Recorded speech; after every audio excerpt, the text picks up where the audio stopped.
Assalamualaikum warahmatullahi wabarakatuh. Sahabat, siap-siap untuk terperangah. Apa yang terjadi ketika seorang polisi yang biasa berbuat kasar, tak sadar bahwa ia sedang menantang pas pampres yang sangat berbahaya?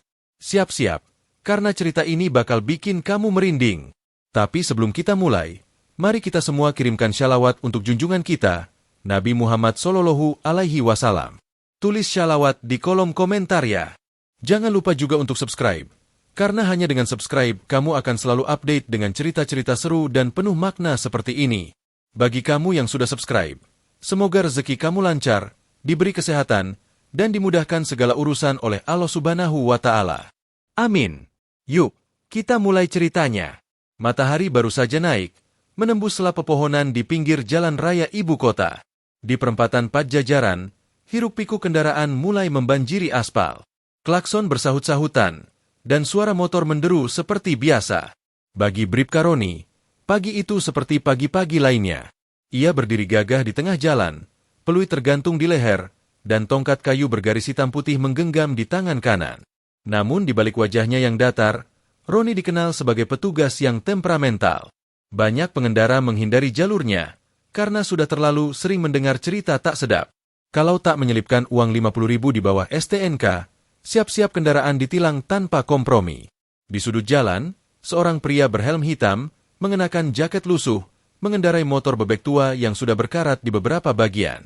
Ia tampak biasa saja, tidak mencolok, bahkan terlihat seperti pekerja harian yang kelelahan dan hanya ingin sampai ke tempat tujuan. Namun bagi Roni, pria itu terlihat seperti mangsa empuk. Ia melambaikan tangan, memberi aba-aba agar pengendara itu menepi. Sang pengendara menurut. Ia memarkirkan motornya dengan tenang, membuka helm perlahan, dan memandang Roni dengan mata tajam namun tidak menyiratkan emosi. Surat-suratnya.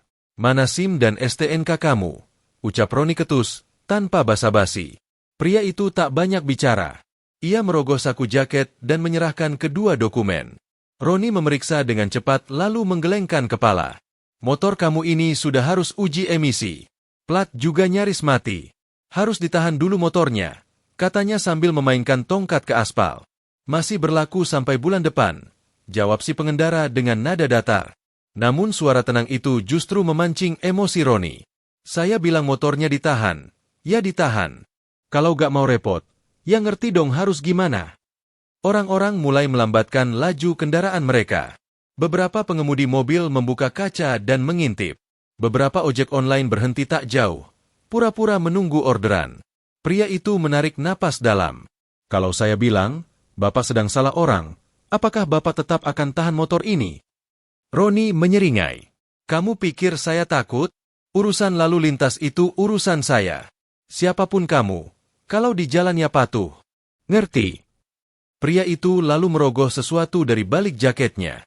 Bukan dompet, bukan juga ponsel, tapi sebuah kartu berwarna hitam gelap dengan logo burung Garuda yang tak asing di kalangan aparat. Roni menatap kartu itu. Matanya membesar. Napasnya tertahan. Tugas saya hari ini adalah menyamar. Dan saya tak suka dipermainkan, kata si pengendara pelan. Roni mundur setapak, tangannya gemetar. Tongkat di genggamannya jatuh ke aspal. Kerumunan makin membesar. Wajah-wajah bingung menatap ke arah mereka. Tapi satu hal kini jelas. Polisi arogan itu baru saja menantang seseorang yang jauh di luar jangkauannya. Setelah kartu identitas itu diperlihatkan, suasana di sekitar perempatan Padjajaran berubah drastis. Kerumunan yang tadinya sekadar penasaran kini mulai berbisik heboh. Beberapa sopir angkot menepikan mobil mereka, satu dua bahkan nekat merekam dengan ponsel. Tapi pria berjaket lusuh itu hanya menatap dingin ke arah Bribka Roni, yang kini jelas-jelas panik dan kehilangan arah. Tubuh Roni masih kaku. Keringat menetes dari pelipisnya meski angin pagi terasa sejuk. Ia menelan ludah, mencoba bersikap normal, namun matanya tak bisa menyembunyikan rasa takut yang mulai menyeruak dari dalam. Maaf, Pak, ucap Roni terbata. Saya tidak tahu kalau Bapak. Bukan urusan saya kamu tahu atau tidak, potong pria itu. Nadanya tetap tenang, tapi ada tekanan yang membuat siapapun yang mendengarnya merasa terpojok. Satu unit polisi lalu lintas lainnya mendekat. Aibtu Dayat, senior Roni di pos itu, berlari kecil menghampiri, bingung melihat keramaian yang tak biasa. Ada apa ini, Ron? Siapa orang ini? Tanya Dayat. Roni mencoba menjelaskan, tapi kalimatnya tak pernah benar-benar selesai. Pria berjaket itu kini menyerahkan kartu hitamnya kepada Dayat. Saat melihatnya, Dayat langsung berubah ekspresi. Ia menunduk sedikit, lalu berdiri kaku seperti tengah menerima inspeksi mendadak dari seorang jenderal. Mohon maaf, Pak. Kami benar-benar tidak bermaksud menyinggung. Mungkin terjadi kesalahpahaman. Dayat mencoba meredam situasi. Tapi pria itu tidak bergeming. Ia hanya berkata pelan, "Panggil atasan kalian sekarang. Jangan buat saya bicara 2 kali." Dayat langsung menelpon seseorang. Suaranya terdengar gugup. Dalam waktu 10 menit, sebuah mobil patroli datang membawa perwira menengah dari Polres Kota. Letnan Polisi Hendro turun dengan langkah cepat, langsung menghampiri pria itu dan memberi hormat. "Mohon maaf sebesar-besarnya, Pak Damar. Kami akan menindak anggota kami yang bersikap tidak sesuai prosedur." Nama itu langsung membuat semua anggota polisi yang hadir terdiam. Damar, Kapten Damar dari pasukan pengamanan Presiden. Salah satu yang dikenal memiliki reputasi tajam dan tidak main-main dalam bertugas. Roni tampak semakin tenggelam dalam rasa bersalahnya. Wajahnya pucat pasi. Ia berdiri kaku, tak tahu apa yang harus dilakukan. Tongkat yang tadi jatuh belum ia pungut. Ia tahu, hari ini akan menjadi mimpi buruk yang tak akan pernah ia lupakan. Kapten Damar menatap Hendro sejenak, lalu menunjuk Roni. "Saya akan tetap di sini 15 menit lagi. Dalam waktu itu, saya ingin laporan lengkap tentang pelanggaran prosedur di pos ini. Jika saya temukan satu saja indikasi penyalahgunaan wewenang lain, saya pastikan semua akan naik ke meja komando. Termasuk Anda, Pak Hendro." Letnan Hendro mengangguk gemetar. Tanpa banyak bicara lagi, Kapten Damar mengenakan kembali helmnya, naik ke atas motor bututnya, lalu menyalakan mesin. Suaranya pelan, tapi efeknya menggelegar. Ia melaju perlahan, meninggalkan pos lalu lintas yang kini lebih mirip tempat sidang mendadak. Dan Bribka Roni, yang tadi merasa paling berkuasa di jalan itu, kini tak lebih dari seorang pesakitan yang menunggu putusan akhir. Siang itu, ruang lobi Polres Kota mendadak dipenuhi bisik-bisik. Nama Kapten Damar tiba lebih dulu dibandingkan langkah kakinya. Tak butuh waktu lama sebelum kehadirannya menjadi buah bibir di antara para anggota. Sejumlah pejabat kepolisian mulai menutup ruangan mereka, pura-pura sibuk, takut diseret dalam urusan yang bisa membakar karir siapa saja. Di sebuah ruangan kecil dekat ruang propam, Bribka Roni duduk lemas dengan mata kosong. Seragamnya sudah tidak serapi pagi tadi. 2 kancing terlepas, dan dasinya longgar menggantung. Seorang penyidik propam datang membawa berkas. Di belakangnya, Letnan Hendro berdiri dengan wajah muram. "Ini laporan awalnya," kata penyidik sambil meletakkan map di meja. Letnan Hendro membuka lembar pertama, matanya langsung menyipit membaca kalimat pembuka. Banyak pelanggaran prosedur yang tertulis dengan rapi, dari penyitaan tanpa surat, sampai tindakan fisik yang tidak sesuai SOP. "Roni," Hendro memulai. Suaranya berat. "Apa kau tahu siapa yang kau bentak tadi pagi?" Bribka Roni hanya mengangguk pelan. "Kenapa kau tak tanya dulu baik-baik? Atau setidaknya periksa dengan sopan? Kenapa main usir segala?" "Aku kira dia orang biasa, Pak. Motornya juga tua, penampilannya bukan seperti pejabat." "Justru itu masalahnya," potong Hendro. "Tugas kita bukan menilai dari penampilan. Kita punya aturan, dan kita wajib mengikuti prosedur. Kalau semua pakai logika pribadi, maka hukum akan hancur." Roni menunduk. Suara detak jam dinding terdengar lebih nyaring dari biasanya. Sementara itu, di luar ruangan, suara sepatu menginjak lantai terdengar cepat. Seorang pria berbadan tegap dengan jaket kulit hitam memasuki kantor propam. Ia adalah ajudan khusus Kapten Damar, Sersan Jaka. Tanpa banyak basa-basi, ia langsung menyampaikan surat rekomendasi dari Satuan Pengamanan Presiden. Surat itu ditandatangani langsung oleh Komandan Resimen Pas Pampres. Letnan Hendro membacanya dengan keringat dingin mengucur. Dalam surat tersebut tercantum permintaan investigasi menyeluruh, bukan hanya pada tindakan Bribka Roni, tapi juga pada keseluruhan operasional pos lalu lintas Pajajaran. "Ini serius," gumam Hendro. "Mereka bisa turunkan tim pusat kalau kita anggap main-main." Di waktu yang sama, di sisi lain kota, Kapten Damar sedang duduk di sebuah warung kopi kecil di pinggir jalan. Tangannya memegang segelas kopi hitam. Wajahnya tenang, tapi mata elangnya masih mengamati sekeliling. Ia menunggu sesuatu. Tak lama, seorang pria tua menghampiri. Namanya Pak Salam, pensiunan polisi, yang dulu pernah membina Damar saat masih taruna. "Kenapa kau repot-repot ngurus polisi lalu lintas begitu, Mar?" tanya Pak Salam sambil duduk.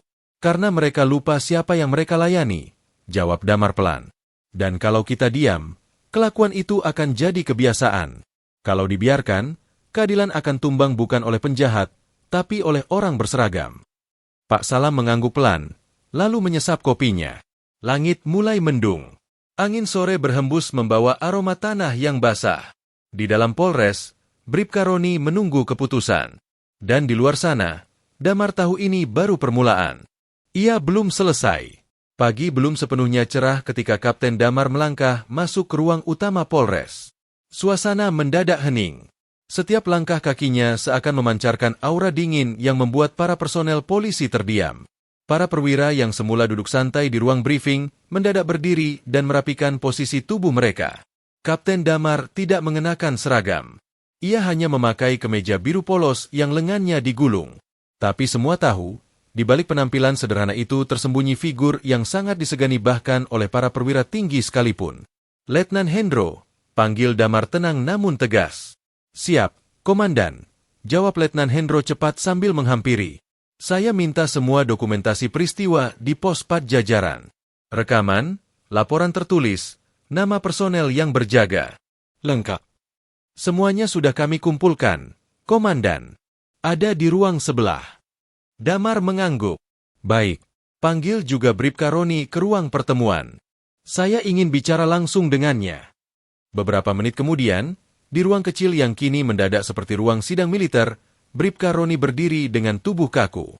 Di hadapannya, Kapten Damar duduk dengan pandangan tajam menusuk. "Roni," ucap Damar tanpa meninggikan suara, namun nadanya menghantam seperti palu. "Apa yang menurutmu membuat seseorang pantas diperlakukan kasar?" Bribka Roni tidak menjawab. "Saya ulangi," ujar Damar pelan. "Apa yang membuat seseorang pantas dibentak, dihardik, ditendang motornya, dan diintimidasi, hanya karena dia terlihat biasa saja?" Bribka Roni menelan ludah. Keringatnya menetes. Saya hilaf, Komandan. Saya kira dia bukan siapa-siapa." "Bukan siapa-siapa." Damar menyandarkan tubuh ke belakang. "Kau tahu, sebelum menjadi bagian dari Pas Pampres, saya juga orang biasa. Ayah saya tukang parkir. Ibu saya buruh cuci. Kami tak punya kendaraan mewah. Tapi kami diajarkan satu hal penting sejak kecil, menghargai siapapun, tak peduli dari mana asalnya." Ruangan sunyi. Para staf yang hadir dalam ruangan itu hanya bisa menunduk. "Karena itu," lanjut Damar, "jika kau merasa pantas memakai seragam ini, maka kau harus ingat, seragam ini bukan untuk berkuasa, tapi untuk melindungi." Damar lalu menoleh ke arah Letnan Hendro. "Saya rekomendasikan sanksi tegas untuk anggota ini. Bukan karena dia melakukan kesalahan pada saya, tapi karena dia sudah mengkhianati kepercayaan rakyat." Letnan Hendro mengangguk. Namun Damar belum selesai. "Dan lebih dari itu, saya ingin ada evaluasi menyeluruh pada prosedur operasi di lapangan. Setiap personel harus paham etika, bukan hanya aturan. Kita bukan robot, kita manusia. Dan rakyat yang kita layani pun manusia." Setelah berkata demikian, Damar bangkit dari kursinya. Ia menatap Roni sekali lagi. "Kau masih muda. Kesalahan bisa jadi pelajaran. Tapi kalau tidak belajar, maka tak ada tempat untukmu di institusi ini." Ia kemudian keluar ruangan tanpa menoleh ke belakang. Di luar gedung, gerimis mulai turun. Tapi bagi sebagian orang di dalam, hujan hari itu seperti air yang menyiram bara kesombongan yang terlalu lama dibiarkan menyala. Dan di tempat yang jauh dari kantor polisi, seorang pemuda bersarung duduk di beranda rumahnya, menatap layar ponsel yang memutar ulang video viral pagi itu. Ia tersenyum tipis. "Pantas saja orang itu begitu tenang," gumamnya. "Orang biasa? Jauh dari itu. Dia penjaga istana." Sore itu, suasana di media sosial masih hangat oleh rekaman insiden yang menimpa Bribka Roni. Video pendek berdurasi 2 menit itu telah menyebar ke berbagai platform, disertai caption bernada keras. "Polisi sok jagoan ditampar balik oleh Pas Pampres 2 tanda seru 2. Komentar bertubi-tubi masuk. dari yang mencibir hingga yang memuji keberanian pemuda berjaket gelap yang tetap tenang meski diperlakukan semena-mena. Beberapa akun jurnalis independen mulai menggali latar belakang Bribka Roni, dan yang ditemukan justru membuka borok lama. Kasus pemukulan tukang sayur tahun lalu, pelakunya dia juga, tapi korban nggak berani lapor, tulis salah satu komentar. Aku pernah lihat polisi itu marah-marah di jalan karena kena klakson. Serem banget. Ternyata baru tahu, mentalnya lemah, sambung netizen lain. Sementara itu di kantor Polda, tekanan dari atas pun mengalir deras. Kabid Propam bahkan sudah mengirimkan surat resmi pemanggilan Bribka Roni untuk pemeriksaan kode etik. Institusi tidak bisa tinggal diam. Reputasi sedang dipertaruhkan. Namun bukan hanya Roni yang gundah. Atasan langsungnya, AKP Hermawan, juga mulai gelisah. Sebagai kepala satuan lalu lintas, nama baiknya kini tercoreng. Ia tahu, terlalu banyak pembiaran yang selama ini ia lakukan pada perilaku bawahannya. Malam itu, AKP Hermawan memanggil seluruh anggota jaga ke aula. Suara pintu ditutup pelan, dan ia berdiri di depan podium dengan wajah yang sulit ditebak, marah atau menyesal. Saya tidak akan berteriak malam ini, katanya membuka. Karena yang harus kalian dengar bukan kemarahan, tapi kebenaran. Semua mata tertuju padanya. Kita semua mengenakan seragam ini dengan bangga. Tapi coba tanyakan pada diri kalian sendiri, seberapa banyak dari kalian yang sudah mempermalukan seragam ini? Beberapa menunduk, yang lain saling melirik tak nyaman. Bribka Roni bukan satu-satunya yang bersalah, lanjut Hermawan. Dia hanya wajah dari arogansi yang sudah terlalu lama kita anggap biasa. Hari ini rakyat marah, tapi Allah mungkin lebih marah. Suasana makin berat, besok akan ada evaluasi total. Semua jadwal patroli dibekukan sementara. Kalian akan kembali ke bangku pembinaan. Saya tak mau lagi melihat polisi jadi raja jalanan. Kita bukan preman berseragam. Setelah pidato itu, aula hening. Tak ada tepuk tangan. Tak ada protes. Yang tersisa hanyalah rasa malu.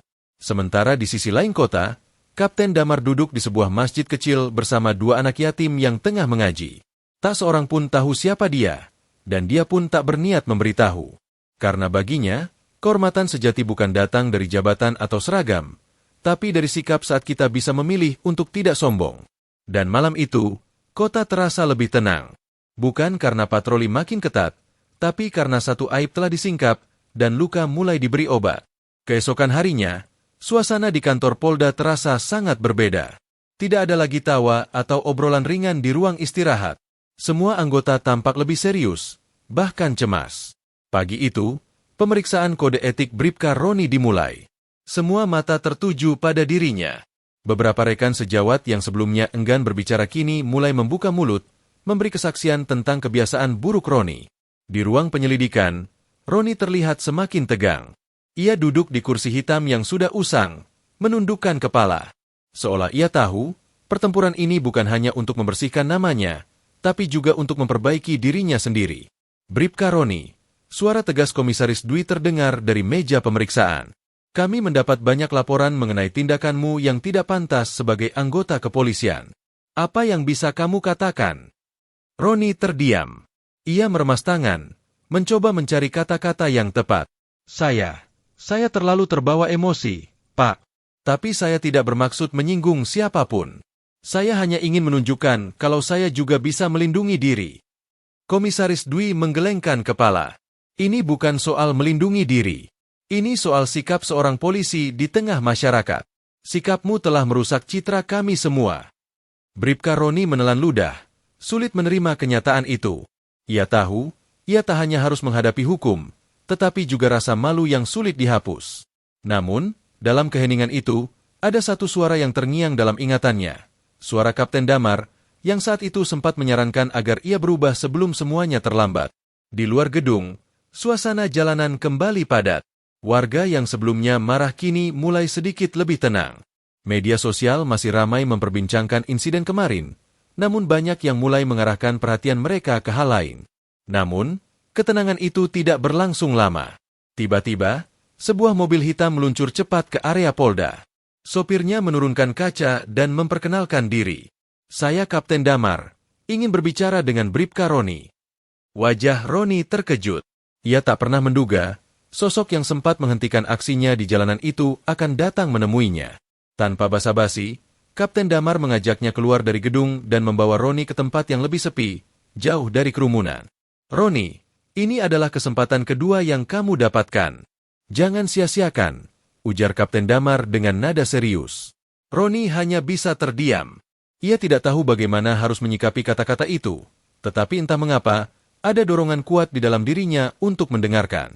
Begitu banyak hal yang sudah terjadi dalam hidupnya, dan kini ia dihadapkan pada titik balik yang menentukan. "Kalau kamu memang ingin berubah, kamu harus belajar dari dalam, bukan hanya dari luar," lanjut Damar. Polisi sejati bukan yang menunjukkan kekuatan lewat kekerasan, tapi yang mengendalikan emosi dan menunjukkan teladan. Roni menunduk. Mungkin ini saatnya untuk merubah hidupnya. Mungkin ini saatnya untuk membayar segala aib yang pernah dia buat, bukan hanya untuk dirinya sendiri, tetapi untuk orang-orang yang mempercayai seragam ini. Hari-hari setelah pertemuannya dengan Kapten Damar membawa perubahan yang tak terduga dalam diri Bribka Roni. Ia mulai menjalani pelatihan ulang dengan penuh kesungguhan, mencoba memperbaiki sikap dan pola pikirnya. Roni yang dulunya merasa superior kini mulai memahami arti sebenarnya dari menjadi seorang polisi yang terhormat. Pelatihan fisik dan mental tak lagi terasa seperti beban, melainkan sebagai bagian dari perjalanan panjang untuk menebus kesalahan masa lalunya. Roni menyadari bahwa dirinya harus lebih bijaksana dalam menghadapi situasi sulit. Ia belajar bagaimana mengendalikan amarahnya, bagaimana berbicara dengan lebih santun, dan yang terpenting, bagaimana menjadi contoh yang baik bagi rekan-rekannya dan masyarakat. Namun, tantangan terbesar datang ketika ia kembali berada di lapangan. Pagi itu, Roni mendapat tugas untuk patroli bersama rekannya, Bribka Arif. Mereka berkeliling di area yang sering menjadi tempat kerumunan. Ada satu titik di mana Roni melihat seorang pengendara motor yang melanggar aturan lalu lintas. Roni merasa gejolak emosinya mulai naik, namun kali ini ia menahan diri. Ia ingat pesan Kapten Damar. "Jadilah contoh yang lebih baik," katanya berulang-ulang dalam benaknya. Bribka Arif yang berada di sampingnya menyadari perubahan sikap Roni. Ia menatap Roni dengan penasaran. "Roni, kenapa kamu nggak berhentiin itu pengendara? Itu kan jelas-jelas melanggar." Roni menarik napas panjang. "Dulu aku akan langsung menilang atau bahkan memperlakukan orang itu kasar. Tapi kali ini, kita bicara baik-baik dulu. Jangan langsung pakai kekerasan." Arif terkejut mendengar keputusan Roni. Ia tak pernah menyangka Roni akan berubah seperti ini. Roni turun dari mobil patroli dan menghampiri pengendara motor yang tampak gugup. Namun, alih-alih meneriaki atau memberikan tindakan kasar, Roni mendekat dengan tenang. "Permisi, saya dari kepolisian. Anda tahu kenapa saya berhentiin?" tanya Roni dengan suara lembut. Pengendara itu terkejut, tapi Roni tetap berbicara dengan cara yang sopan. "Saya hanya ingin mengingatkan agar lebih berhati-hati di jalan. Tindakan Anda bisa membahayakan keselamatan diri sendiri dan orang lain." Pengendara itu, yang awalnya ketakutan, akhirnya mengangguk dan berterima kasih. "Terima kasih, Pak. Saya akan lebih berhati-hati." Roni kembali ke mobil dengan langkah ringan. Ia merasa ada beban yang terangkat dari pundaknya. Arif yang melihat seluruh kejadian itu hanya bisa tersenyum. "Wah, Roni, ternyata perubahan itu nyata ya." Roni hanya mengangguk pelan. Ia tahu, perjalanannya masih panjang.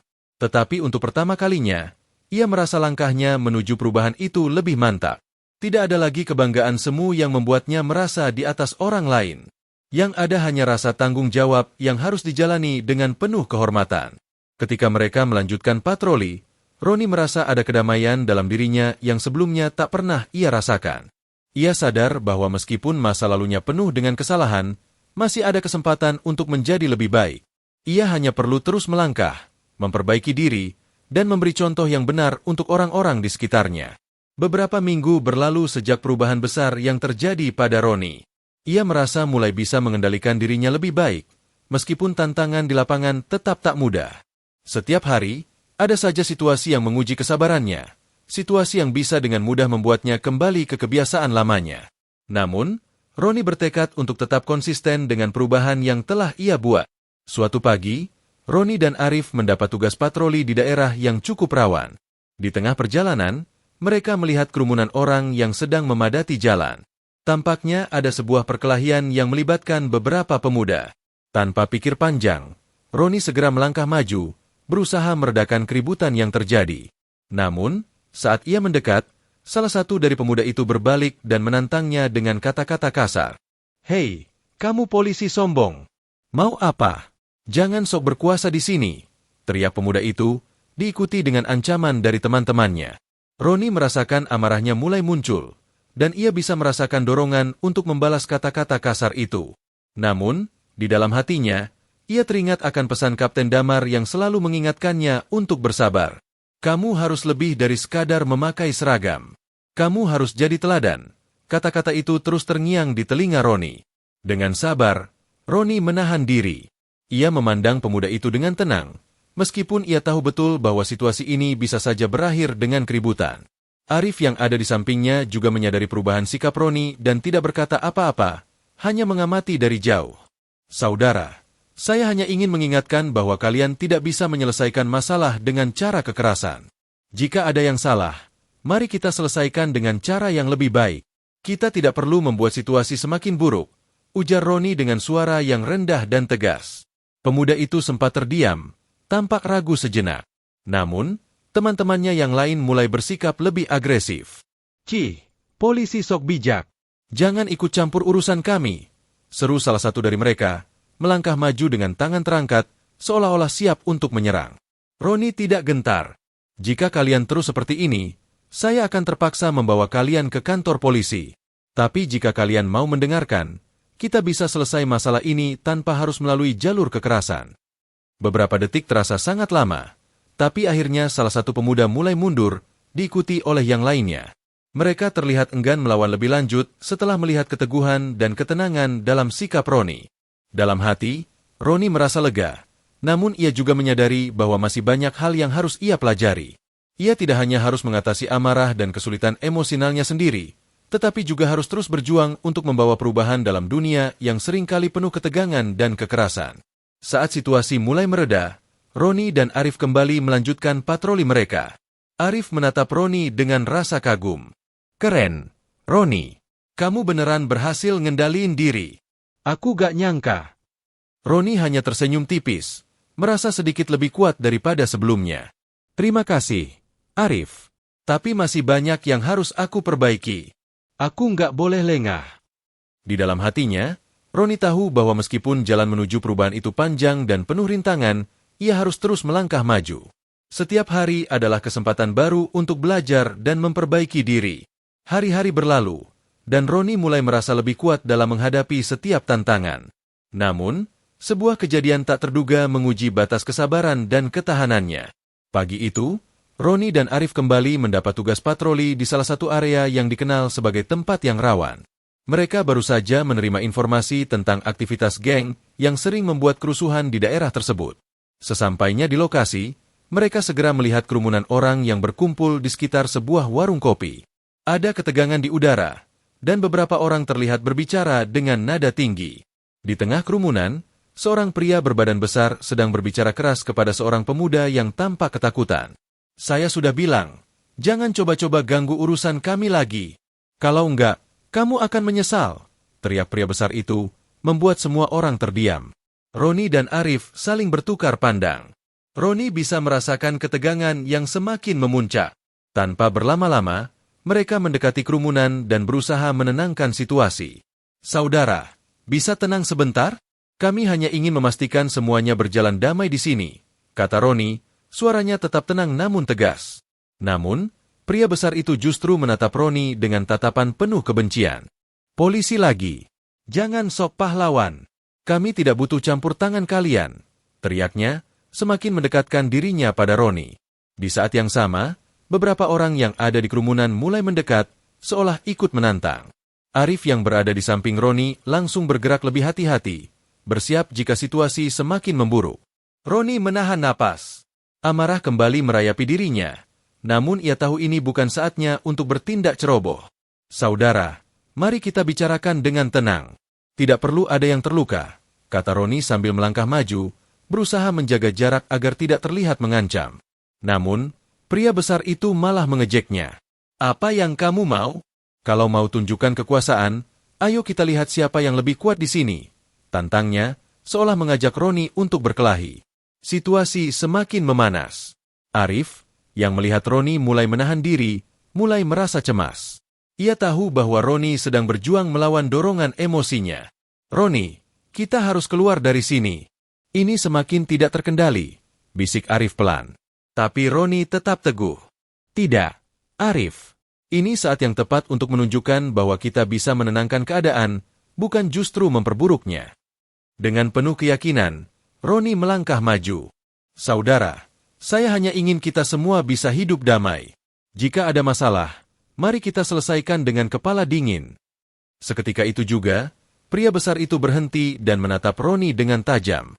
Beberapa detik terasa begitu lama, dan kerumunan seolah menahan napas. Pria besar itu akhirnya menurunkan nada suaranya dan berkata, "Kamu memang berbeda dari yang lain. Tapi kalau kamu terus campuri urusan kami, bisa berabe, polisi." Roni mengangguk. "Kami hanya ingin memastikan semua aman. Jika kalian punya masalah, kami siap membantu. Tetapi kekerasan bukan solusi." Tanpa berkata lebih banyak, pria besar itu berbalik dan pergi, diikuti oleh teman-temannya. Kerumunan perlahan mulai bubar, dan suasana yang semula panas akhirnya mereda. Roni menarik napas lega, namun hatinya masih dipenuhi kegelisahan. Ia tahu bahwa meskipun ia berhasil menahan amarah dan meredakan kerusuhan kali ini, tantangan yang lebih besar masih menunggunya. "Sabar ya, Roni," kata Arif sambil menepuk pundaknya. "Kamu berhasil ngatasin semua ini." Roni hanya mengangguk, merasa sedikit lebih lega. Namun, di dalam hatinya, ia tahu bahwa ini hanya permulaan. Jalan yang ia pilih ini tidak akan mudah, dan masih banyak ujian yang harus ia hadapi. Tapi satu hal yang pasti, ia tidak akan menyerah. Ia akan terus berjuang untuk menjadi lebih baik, dan untuk membawa perubahan, meski itu tidak mudah. Setelah kejadian tadi, Roni merasa semakin teruji. Setiap langkah yang ia ambil, seakan membawa beban yang lebih berat. Namun, dia tahu bahwa tugasnya sebagai seorang polisi bukan hanya tentang menjalankan perintah atau menegakkan hukum.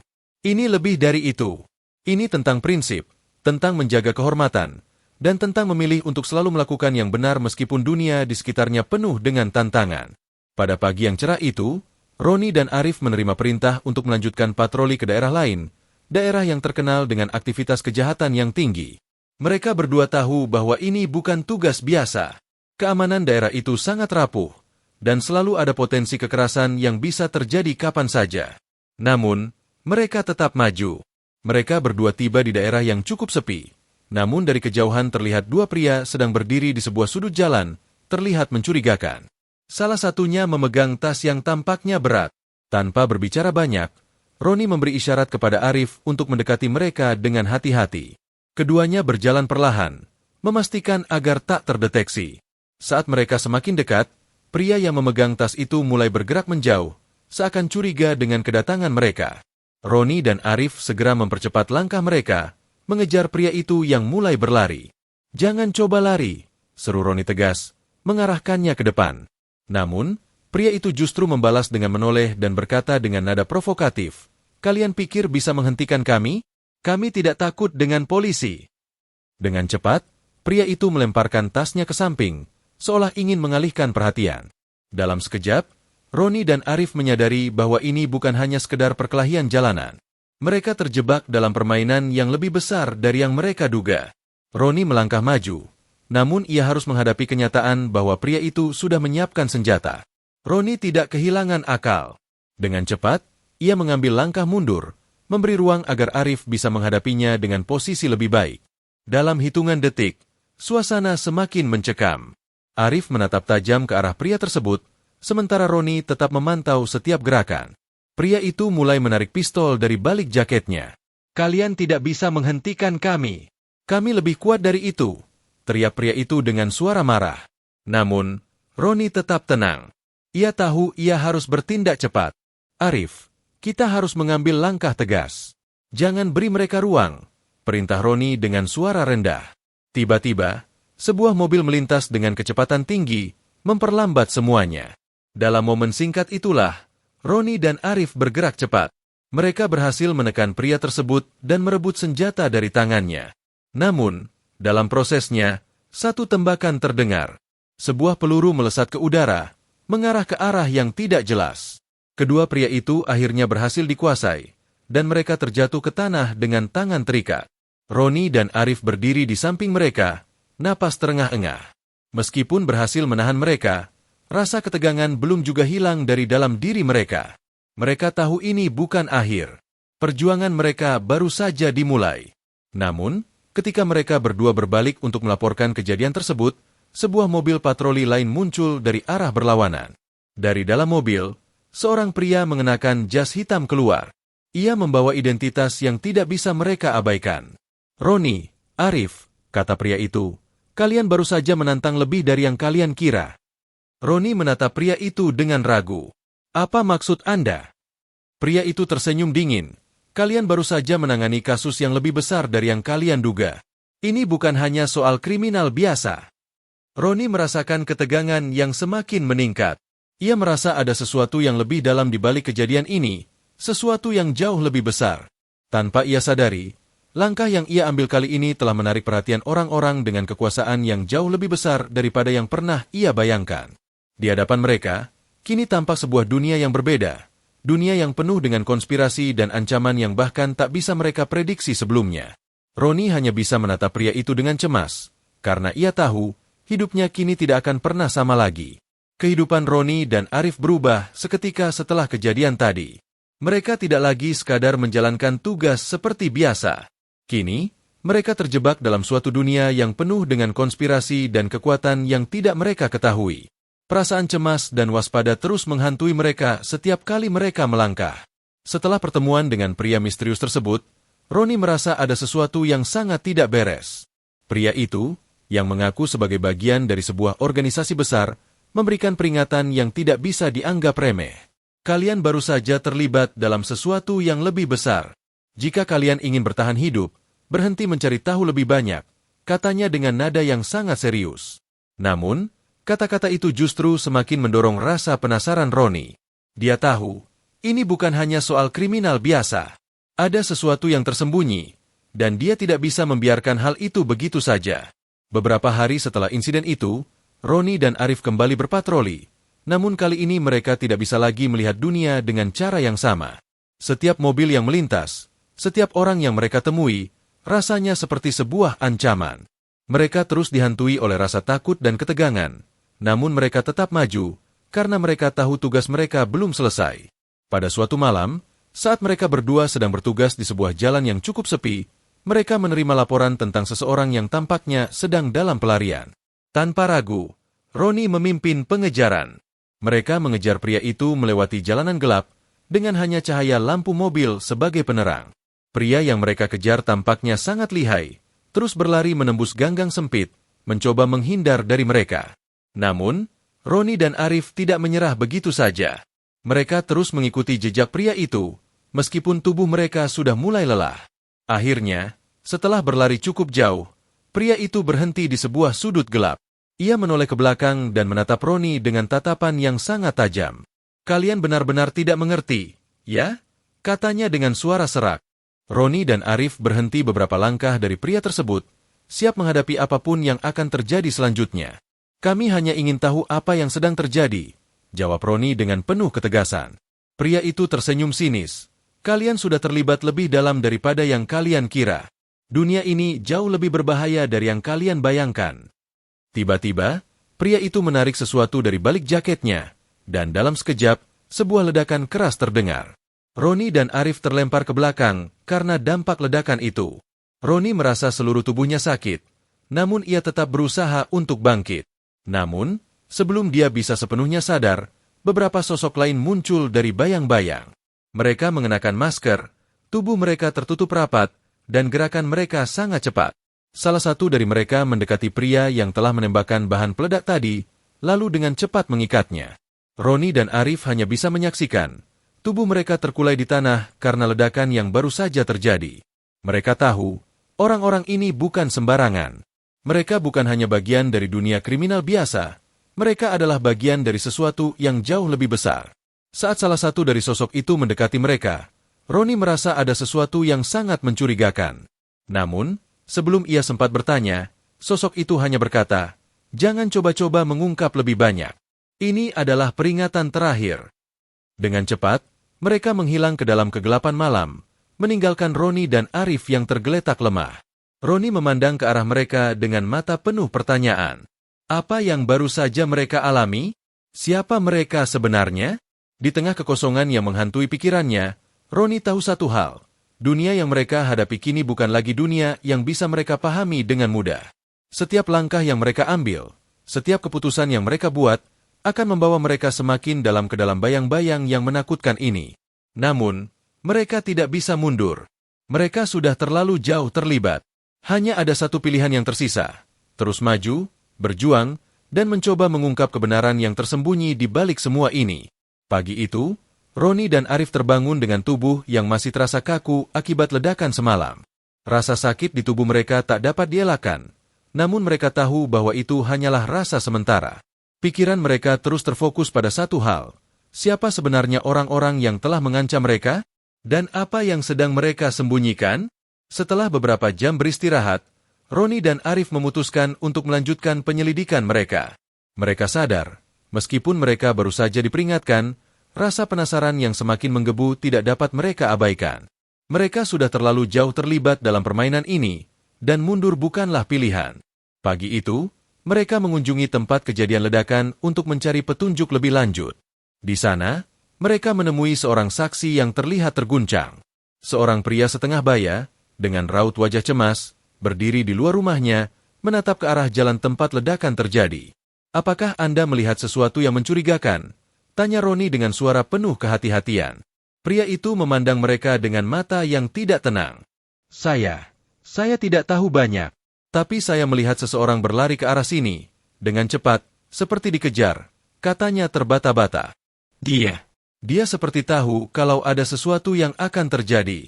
Tapi yang paling aneh, ada beberapa orang yang mengenakan masker. Semua bergerak seperti satu tim. Roni mencatat semua yang dikatakan pria itu. Rasa curiga semakin mendalam. Mereka semakin yakin bahwa semua ini bukan kebetulan. Ada seseorang yang mengendalikan semuanya. Mereka hanya berada di ujung rantai besar yang tidak mereka pahami sepenuhnya. Setelah berbicara dengan saksi tersebut, Roni dan Arif melanjutkan pencarian mereka.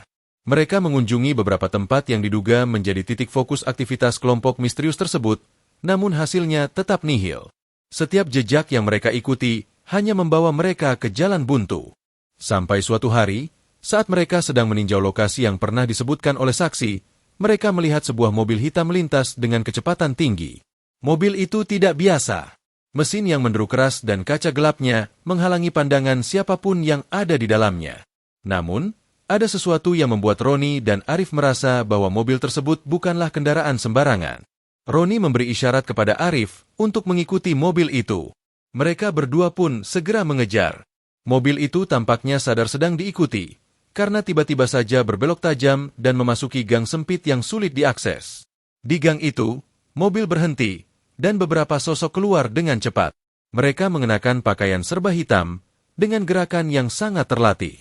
Roni dan Arif terpaksa menunggu beberapa saat, bersembunyi di balik mobil yang terparkir, sambil mengamati.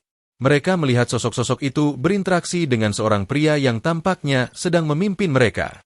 Seorang pria dengan tubuh besar dan aura yang mengerikan. Sosok ini memberi perintah yang membuat darah Roni dan Arif membeku. Jangan biarkan siapapun tahu tentang ini. Ini adalah misi terakhir. Setelah ini, kita semua hilang dari dunia ini. Roni dan Arif saling berpandangan. Apa yang mereka dengar bukan hanya sekadar ancaman biasa. Ini lebih dari itu. Misi terakhir? Apa yang sedang dipersiapkan oleh kelompok ini? Dan mengapa mereka merasa perlu menghilang setelahnya? Penasaran membuncah di dalam diri mereka. Namun, mereka tahu bahwa mereka harus lebih hati-hati. Jika mereka terburu-buru, mereka mungkin akan terjebak dalam permainan berbahaya ini. Mereka perlu lebih banyak informasi, lebih banyak petunjuk, sebelum melangkah lebih jauh. Saat mereka berdua bersiap untuk meninggalkan tempat itu, tiba-tiba sebuah suara menggetarkan ketenangan malam. Kalian sudah terlalu lama mengintip. Suara itu datang dari belakang mereka, membuat jantung mereka berdegup kencang. Roni dan Arif cepat-cepat berbalik, siap menghadapi ancaman baru. Sosok itu keluar dari bayang-bayang, dengan wajah yang tersenyum sinis. Kami sudah menunggu kalian. Ketegangan semakin memuncak. Siapa orang ini? Mengapa mereka sudah tahu bahwa Roni dan Arif mengikutinya? Apakah ini bagian dari permainan yang lebih besar? Di hadapan mereka, dunia terasa semakin kecil. Mereka hanya bisa berdoa kepada Allah agar diberikan jalan untuk keluar dari situasi ini. Namun, dengan setiap langkah, mereka semakin tenggelam dalam bayang-bayang yang lebih gelap. Roni dan Arif berdiri tegak, menatap sosok yang baru muncul dari bayang-bayang. Wajahnya tersembunyi oleh topi hitam, dan hanya matanya yang terlihat tajam menatap mereka. Senyum di wajahnya tampak penuh dengan kepercayaan diri yang mengerikan. "Kalian sudah cukup jauh," katanya dengan suara yang rendah, namun tegas. "Tapi ini akan berakhir malam ini." Kedua pemuda itu hanya bisa berdiri diam, mencoba mengukur ancaman yang ada di depan mereka. Mereka sudah mendekati titik puncak dari misteri ini, namun mereka juga tahu bahwa ini adalah saat yang paling berbahaya. Mereka tidak bisa mundur lagi. Setiap pilihan yang mereka ambil sekarang akan menentukan hidup mereka. "Apa yang kalian inginkan?" tanya Roni dengan suara yang agak tegang. Sosok di depan mereka tidak segera menjawab. Dia justru melangkah lebih dekat, sampai jarak mereka hanya beberapa langkah saja. Roni bisa merasakan ketegangan di udara. Dalam sekejap, keadaan bisa berubah menjadi sangat buruk. "Kami hanya menjalankan tugas," jawab sosok itu akhirnya, suara yang disertai dengan nada dingin. "Tugas yang tidak bisa diganggu-gugat. Kalian sudah melihat terlalu banyak."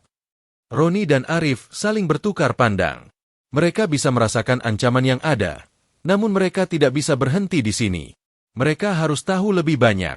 Mereka harus mengungkap semuanya. Tanpa memberi kesempatan bagi sosok itu untuk melanjutkan, Arif berlari ke samping, berusaha mengalihkan perhatian. Roni yang cepat tanggap langsung bergerak ke arah yang berlawanan. Namun, langkah mereka ternyata sudah diprediksi. Beberapa orang berpakaian hitam muncul dari sudut lain, menghalangi jalan mereka. Roni dan Arif tidak punya banyak pilihan selain bertarung. Dengan cepat, mereka berdua menggunakan apa yang mereka bisa untuk melawan. Mereka terlatih, meskipun tidak sebanding dengan kekuatan yang mereka hadapi. Pukulan demi pukulan terjadi, namun musuh-musuh itu tidak mudah dikalahkan. Saat pertarungan semakin sengit, sosok misterius yang sebelumnya berbicara dengan mereka kembali muncul, kali ini dengan senjata di tangannya. Roni dan Arif tahu ini bukan lagi sekadar permainan. Ini adalah pertempuran hidup dan mati. Tetapi, sebelum mereka bisa berpikir lebih jauh, suara sirene terdengar di kejauhan. Tak lama setelah itu, dua mobil hitam tiba di lokasi mereka. Pintu mobil terbuka, dan sejumlah orang berseragam militer dengan wajah serius keluar dari kendaraan. Mereka terlihat lebih terlatih dan siap untuk bertindak. Sosok misterius itu, yang kini jelas terlihat sebagai pemimpin kelompok itu, menatap mereka dengan tajam. "Ternyata kalian memiliki lebih banyak sekutu dari yang saya kira," katanya dengan senyum yang terpaksa dipaksakan. Namun, sosok itu tahu bahwa situasi ini tidak bisa dipertahankan lebih lama. Dengan pandangan penuh kebencian, dia melangkah mundur, memberi isyarat kepada anak buahnya untuk mundur. Mereka yang sebelumnya melawan Roni dan Arif pun mulai menarik diri. "Jangan kira ini akan berakhir di sini," teriak sosok itu sebelum akhirnya melarikan diri ke dalam mobil yang sudah siap menjemputnya. Mereka pergi begitu saja, meninggalkan Roni dan Arif di tengah malam yang sunyi. Dengan napas yang terengah-engah dan tubuh yang masih terasa pegal, Roni dan Arif saling berpandangan. Mereka tahu bahwa ini belum berakhir. Ancaman itu masih ada, dan mereka baru saja menyentuh permukaan dari misteri yang lebih besar. Saat sirene semakin mendekat, dua sosok berpakaian militer menghampiri mereka. "Kalian aman sekarang," kata salah satu dari mereka dengan suara tegas. "Kami di sini untuk memastikan kalian selamat." Roni dan Arif hanya bisa mengangguk. Mereka merasa lega, tetapi juga tahu bahwa ini adalah awal dari sebuah perjalanan yang jauh lebih panjang. Mereka masih memiliki banyak pertanyaan yang belum terjawab. "Terima kasih," kata Arif pelan. Namun, saat mobil yang mengangkut sosok misterius itu menghilang di balik kegelapan malam, Roni tahu satu hal pasti. Apa yang mereka hadapi bukanlah sekadar kelompok teroris biasa. Ini adalah permainan yang jauh lebih rumit, dan mereka baru saja menjadi bagian darinya. Dengan itu, malam yang penuh ketegangan pun berakhir. Namun, bagi Roni dan Arif, perjalanan mereka baru saja dimulai. Mereka akan terus melangkah maju, berusaha mengungkap misteri yang tersembunyi di balik bayang-bayang, karena mereka tahu bahwa jalan ke depan tidak akan pernah mudah. Cerita ini mengingatkan kita bahwa dalam hidup, kita seringkali dihadapkan pada pilihan sulit dan situasi yang penuh ketegangan. Namun, Allah Subhanahu wa Ta'ala mengajarkan kita untuk selalu bersabar dan berjuang di jalan yang benar, meskipun rintangan di hadapan kita begitu besar. Kita harus selalu berhati-hati dengan tindakan kita, karena setiap keputusan yang kita buat akan berdampak pada masa depan kita. Sebagaimana Allah berfirman dalam Al-Quran, "Hai orang-orang yang beriman, bersabarlah kamu dan kuatkanlah kesabaranmu dan tetaplah bersiap siaga dan bertakwalah kepada Allah supaya kamu beruntung." Quran Surah Ali Imran 200. Cerita ini adalah fiktif yang dibuat seperti nyata, dengan tujuan untuk diambil hikmahnya. Setiap perjalanan hidup penuh dengan ujian dan tantangan, namun dengan kesabaran, keteguhan hati, dan keyakinan pada Allah, kita bisa menghadapi segalanya. Terima kasih sudah mengikuti cerita ini. Jika kamu menikmati cerita ini, jangan lupa untuk komentar, like, share, dan subscribe agar kamu tidak ketinggalan cerita menarik lainnya. Sampai jumpa di cerita berikutnya.